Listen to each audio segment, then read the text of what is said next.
much like healing that codependent dynamic, right? Like, think about the person who's in the relationship with the addict who's never quitting or keeps relapsing.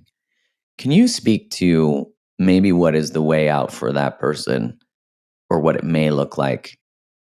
And then also how that correlates to us on a societal level on social media or speaking out in groups?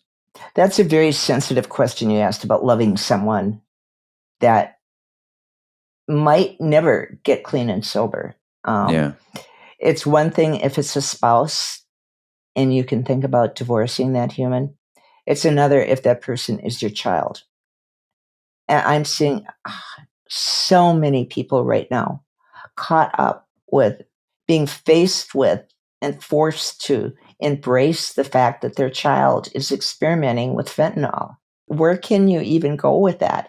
I mean, these people are in horrible situations, horrible circumstances. Right.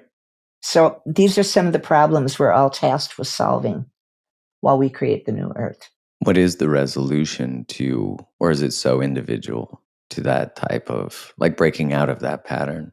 No matter where we are, and this is not always reassuring, it's where we're meant to be. No matter where our kids are, it's where they're meant to be. Something got them there, and there's a way out. I am a firm believer in the idea that we each have our own personalized path to well-being, and we can tap into it no matter how much money we have or don't have, no matter where we are or aren't, and no matter who we know or don't know, no matter who loves us and is doing what we want, and no matter who isn't. We can each tap into this path of well-being. And it starts with a pure desire in our own heart to look at the truth and to sort what's best for me to do for myself and for the people I love.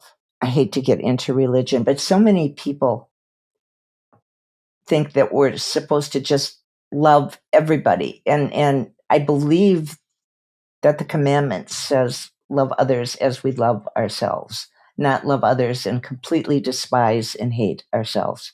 And I think we've gotten a little turned about on that idea in our world. I don't want to get into debating religion.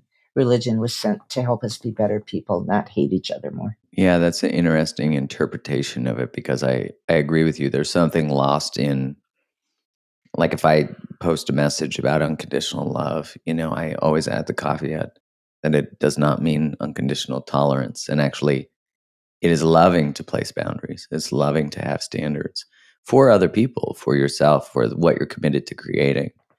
And, I've had relationship with addicts, and what I knew was that my own healing eventually led to, ideally would lead to their healing, but did in some cases.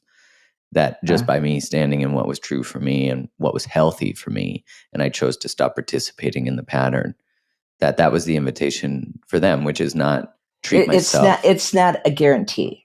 Yeah, because in some circumstances it worked, and in another it didn't, and that felt not reflective of me. But that can be very frightening when it's our child who's that out of control. Yeah. Can be extremely frightening and heartbreaking, and more parents than you realize are going through that right now and suffering with it and struggling with it. There are people now who pay people to set boundaries with their own kids. So there's like a person who's like a boundary broker. That's a simplified form, but it's when these kids are navigating treatment and the parent has lost the ability to set a boundary or never learned one with their child. And so the centers have people that actually will set the boundaries the kids need to help them find their way out of addiction when a parent can't. I personally think that's a remarkable gift to people who can afford it. To help them set a boundary so their nervous system can calm down. Right. And so they know their kids are as safe as they have the power to make them. Because the truth is, most of us can barely control ourselves. We cannot control other people, not in any meaningful, lasting way, ever, ever, ever. We can't control people. Even if we're right and they're wrong, we cannot control them. Even if they'd be happy if they did what we said, we can't make them do it. I mean, it is, I think, the ultimate human dilemma. It is the ultimate human dilemma. I agree. Because we're faced with wanting the best for someone and wanting them to survive, wanting them to be okay. And yet sometimes getting dragged down, like going down with the ship. Getting boiled in that frog water. Right. Yeah. And we don't know it till we know it. And then we're like, holy shit, I'm dying. I'm the dying frog. I'm the frog in the boiling pot. Yes. So, I mean, maybe if nothing else, just hearing this will help people wake up to the fact that they're in a boiling pot while they can still possibly jump out. That doesn't mean we don't have to leave every relationship. It's about our perspective. It's about our consciousness. It's about our belief system.